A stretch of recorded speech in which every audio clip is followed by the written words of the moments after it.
I'm a perfectionist, so I can't launch this. It has to be perfect. I just love things being perfect. So I'm going to wait until it's perfect because I'm a perfectionist. What you need to do from this day forward is replace the word perfectionist with the word coward, because that's truly what the correct word is. It's not.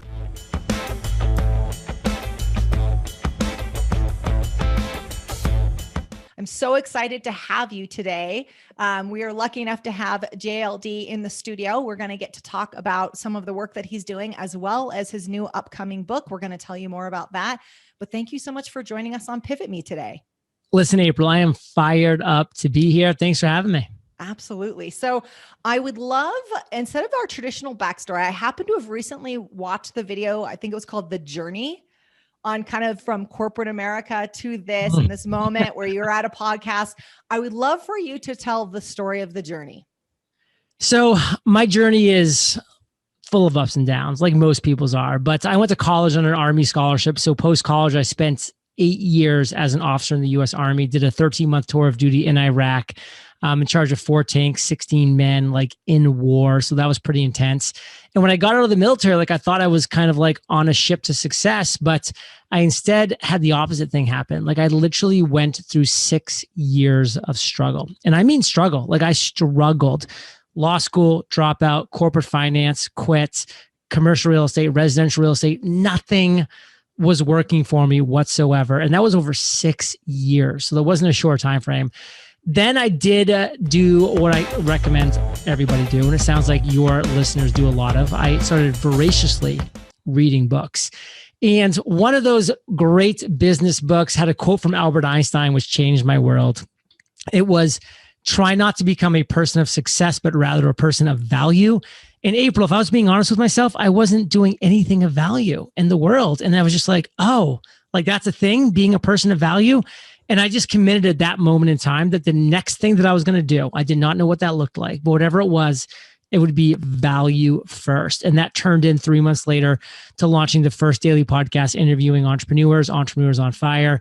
Here we are talking a decade later, 3,000 episodes later, 100 million listens later, 1.4 million monthly listens, and a business that's been generating over $100,000 of net profit a month for 91 months in a row. Wow. It's amazing that was a 3-month period. I mean, that's a pretty short period to go, I want to be a person of value, and then figure out the vessel in which you're going to add so much value into the world that you do now. I just planted the seed and I was open. My eyes were open, my ears were open. I was listening. And one of the things I was listening to were podcasts. It was just like this platform that I'm like, I get this immediately. It's free. It's on demand. It's targeted content. I flipping love it. And that was where I went. Yeah, absolutely. How was the switch? So many of our listeners are entrepreneurs, but sometimes corporate backgrounds.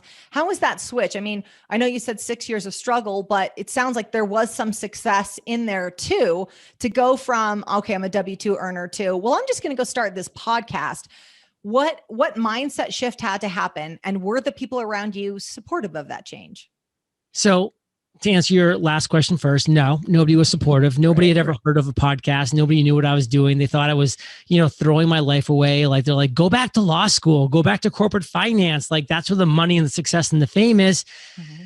And I just knew that wasn't for me. Yeah. And so I was clueless on what my next step would be. So I actually did the best thing in hindsight I ever could have done, which was I found the perfect mentor. And now the perfect mentor is very clear to me. It is somebody who is currently where you want to be. I wanted to be a successful business podcast host. So what did I do? I went and I found a successful business podcast host. Her name was Jamie Masters, the host of The Eventual Millionaire. And she was about 18 months into her journey. So she was new enough to remember what it was like to launch her podcast. So she could actually help me, because she was relevant. She realized she really knew the ins and the outs, but she also had enough experience to really guide me at the same time, to show me what to avoid, what to double down on, the connections, the networks that had to be made, all of that stuff. And that was so key, the right mentor. Absolutely. So one of the things we talk about here is don't DIY your life or your business. And a lot of people have that natural tendency like, well, I can figure this out. You can for twice the money and twice the time. And so you finding that mentor has shortened the path of success. I mean, dramatically. And so whether that's, going into podcasting or starting a different kind of business or launching a new product, finding the right mentor is key, and it will always cost less with the right mentor, and it will always shorten your path to success. I love that was the key for you getting there. So key. That was so key. I love that. And it's so true. And, for me, like finding the right mentor did so many things. Like it shortened the time frame, it have the money I would have spent on the wrong and dumb things. Mm-hmm. Like it really made me understand what that next step in the process was. So did you jump all in? I mean, did you go from, okay, I have this corporate finance background and now I'm just going all in on podcasts, or did you kind of straddle both worlds for a while? I walked in, I handed my notice and I said, I'm out. And I went all in. Did and you I grab the microphone and drop it for them, or did it just slide? This is a golden microphone. Yeah. Catch. No, you lit it all on fire and then you're out of here. I'm burning this boat. It's out. Burn the boats, baby. That's but right. I knew that this was going to only succeed if I gave it everything, because I was going to go all in. And what my big idea was, to kind of go back to that 3-month journey of I'm going to become a person of value, to what does that actually look like? Well, it looked like becoming a solution to a problem that I saw in the podcasting space. And the problem that I saw in the podcasting space was everybody was doing a once a week show back in 2012. And that was great. But after I listened to the episode, I had to wait 7 days for the next show. And I wanted an episode live every single day. So I said, where's the daily show that interviews entrepreneurs? I'm going to go find that show, subscribe to it, listen to it, and learn from it every single day. It didn't exist, April. And I said, wow, why not follow Gandhi's great quote here and be the change you want to see in the world? And voila, I launched the first daily podcast interviewing entrepreneurs, which, by the way, the day that it launched, it was the best daily podcast interviewing entrepreneurs. It was the worst daily podcast interviewing entrepreneurs. It was the only daily podcast interviewing entrepreneurs. And sometimes if you want to be the best, you've got to be the only. I think the business spinoff of Gandhi's words is be the change you want to see in the marketplace, is what I just heard. Yeah, that's right. It's in the world and in the marketplace. That's amazing, because then you don't really have a path that you're following. I mean, you got to cut your own way at that point, because you don't have anyone that's doing the same thing that you're doing. That also takes courage to do something so radically different every day. Podcasting is a huge commitment. And even if we've got this desire to contribute, it's still a big piece that you're biting off. You must have really gone all in to do that. I went all in because it was all that I had, was all consuming. The concept was all intensive. It was a 7-day week podcast. I had to find the guests, book the guests, interview the guests, do the show notes, figure out the editing, figure out the tech side, figure out, is there any way to make money as a podcaster? I mean, it was all consuming. For sure. Did you ever have second thoughts? You went all in, but at any point, did you look back at the boats you burned and went, shit, should I pour some water on that? Should I go back? Or were you always full steam ahead? Every single day. Okay. Yes. I love that. I'm so glad that you shared that, because when people do struggle and go, did I make the right decision? They need to know that that's normal to wonder that. It's fine. I mean, I like to say, when you have those thoughts, look in the mirror and say to yourself, I'm a human being, because that's what you are. So you're a human being. You're going to have doubts. You're going to have fears. You're going to have the imposter syndrome, because you're a human being. Yeah. So when you first started it, you started messy, right? So it was the best and the worst daily entrepreneur podcast, right? That's what I heard. I think sloppy is a better word. Okay. Sloppy. You did a sloppy. That's also an important lesson too, is we can't, if we're looking for real good, you're going to delay your product to the marketplace for too long. Do it messy, do it sloppy, and then improve upon it. Make sure that you see it as an iterative process. I'm sure you've revised it so many times to make it what it is today, which it's this huge behemoth podcast now. I'm sure that was a lot of iterations. I'm passionate about this concept, by the way. I love the Reid Hoffman quote that if you waited to launch your podcast, your product when it's ready, you waited not too long, way too long. I have it written on my whiteboard right there. I believe it. It seems like something you'd have written on a whiteboard. And there's something else I want to kind of end like this kind of like concept on that we're talking about right now is so many people out there. And I'm talking to myself as well, because this was me back in 2012. We like to use the word perfectionism. I'm a perfectionist. I can't launch my podcast because it's not perfect. I'm going to love what you're about to say. I know it. Okay. Oh, you are going to love it even more than you think. Okay. I'm ready. Mine's ready to be blown. You're a perfectionist. I'm a perfectionist, so I can't launch this. It has to be perfect. I just love things being perfect. So I'm going to wait until it's perfect because I'm a perfectionist. What you need to do from this day forward is replace the word perfectionist with the word coward, because that's truly what the correct word is. It's not I'm a perfectionist. It's I'm a coward. So since I'm a coward, I'm going to wait to launch this thing because I'm a coward. And guess what? I was a coward.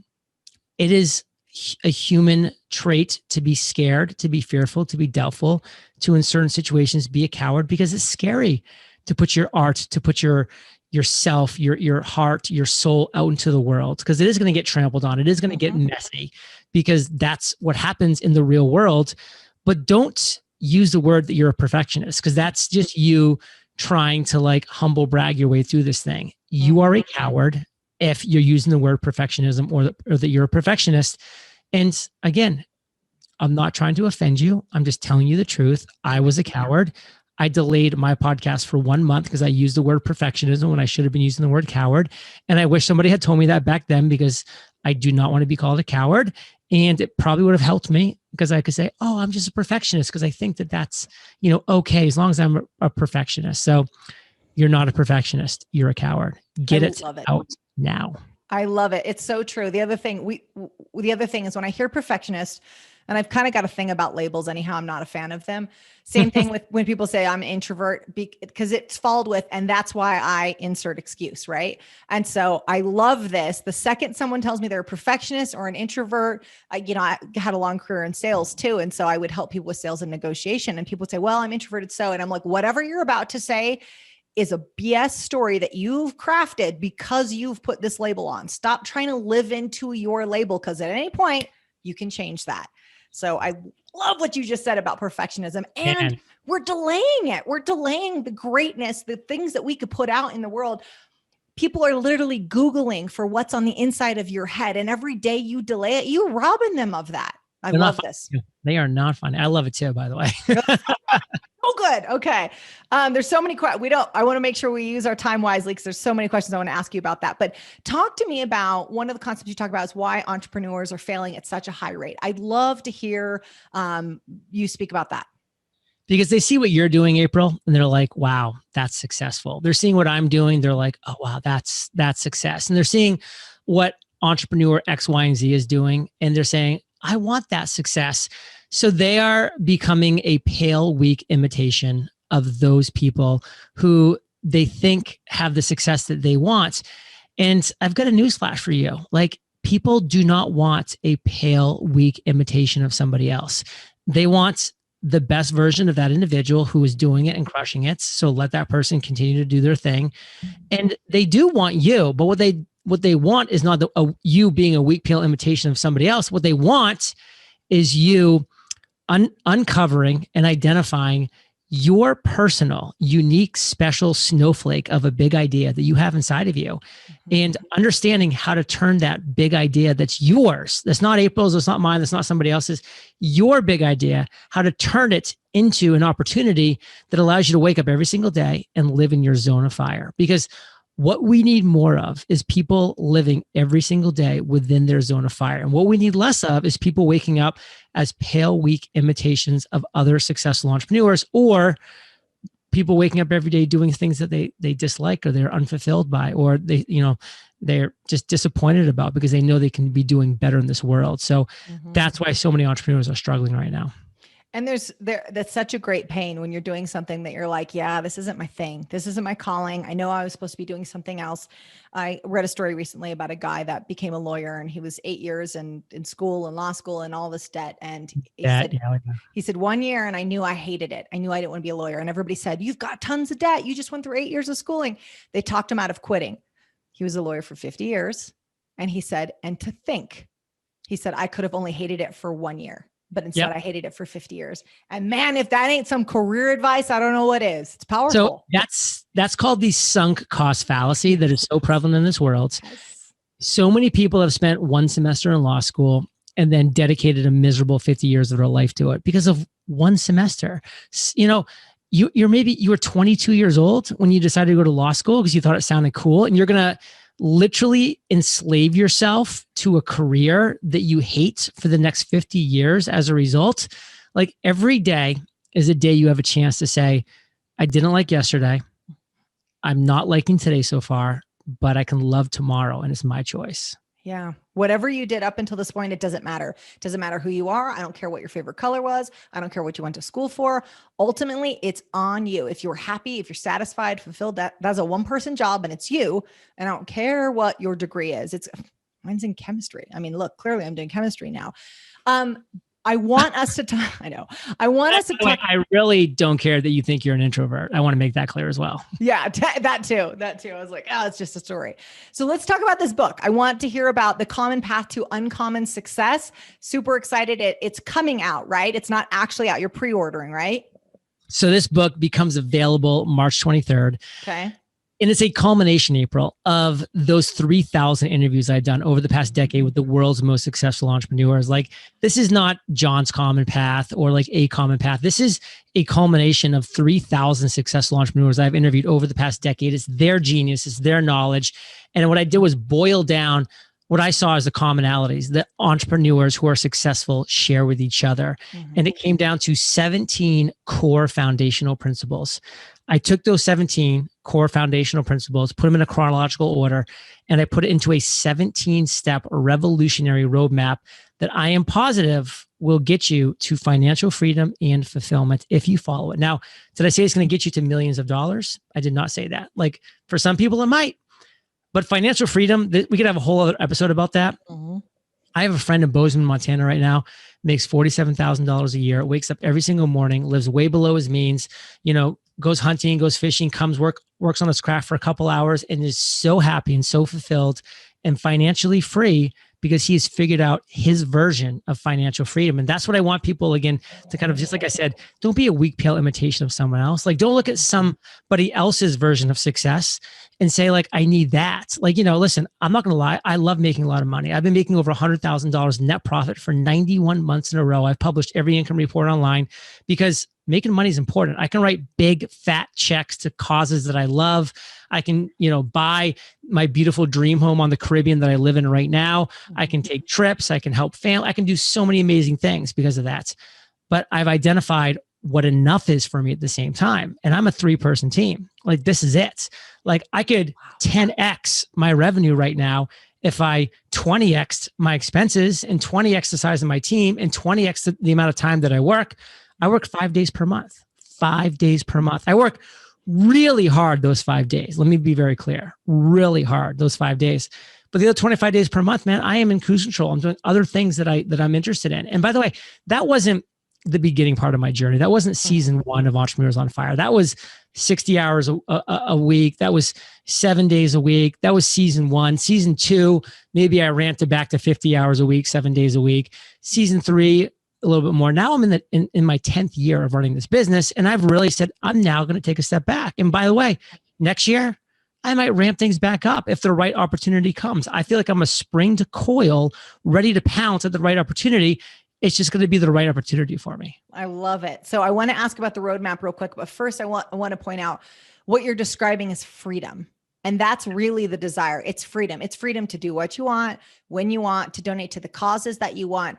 That's really the goal at the end, is freedom and contribute. And if you can do those two things, you're winning in life. We've all got a different definition of what needs to go in to bake that cake. But what I just heard was a ton of freedom. I love it. So you said 17 steps. Could you quickly share one of your favorites, the one that's most profound? Give us one of the steps. I'll tell you my favorite one. So this book's 71,000 words. The average chapter is 3,550 words. Chapter 7, step 7 is 13,500 words. Design your content production plan. April, this is why we win at such a high level. This is why my podcast has over 100 million listens over the past decade. This is why we still get over 1 million listens every single month and over $100,000 of net profit for 91 months in a row. It's because our content production plan is fantastic. It used to be terrible. Now it's fantastic. In 13,500 words, you'll see exactly why and be able to use it to design your content production plan, which is probably terrible right now, if we're being honest. Yeah, that's great. That's great. And we know what chapter to start with, apparently. So good. Start with chapter 1, because you got to get the fundamentals down first. Okay. And listen, you could have written this book. You're good, but I'm talking to your audience. Sure. No, I hear you.